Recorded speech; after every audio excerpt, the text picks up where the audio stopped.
My philosophy of education boils down to three main parts: a welcoming environment, adapting to the future and information you're given, and fostering a positive relationship with every student. During last year's assignment, I focused mostly on the third teacher for my welcoming environment.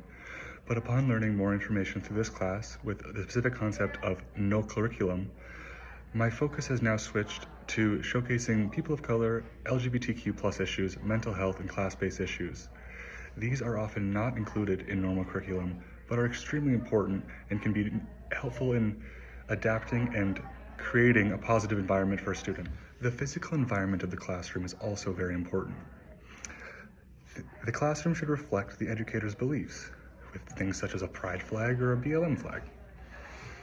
These specific pieces of your identity showcase to your students of what values you hold and what values you hold and deem important. A student who might be gay or a student who's black might not immediately assume that a white teacher or a straight presenting teacher would be willing or open to hear these ideas. Another important thing that you can focus on is celebrating times of importance, such as Ramadan, Black History Month, Pride Month, or Hanukkah or Kwanzaa. During these times, decorating and making your classroom reflect these times can show to students that you are someone who is willing and open to listen to their plights and problems. In the book, The Teacher as a Person, Chapter 2, the author emphasizes specific ideas such as effective teachers know their subject in themselves, work collaboratively with other staff members and are willing to share ideas and assist other teachers with difficulties. Effective teachers invest in their own education. Effective teachers engage in reflective practices. By being a teacher and a person who is constantly trying to be better and adapt their practices and work creates a teacher who is always on the cutting edge of what's alongside that is reflective teaching. Reflecting teaching very much encapsulates my opinion of what a good teacher and how to be a good teacher. A teacher who's constantly trying to adapt, learn, and improve themselves will always be a teacher who is willing to learn. And a teacher who's willing to learn is a successful teacher.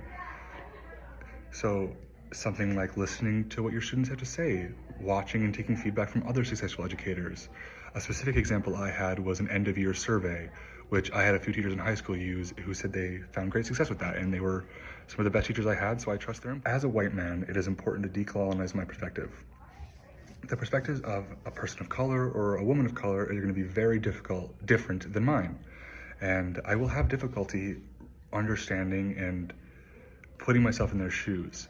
But by being reflective and by always trying to improve and learn and better yourself, you're able to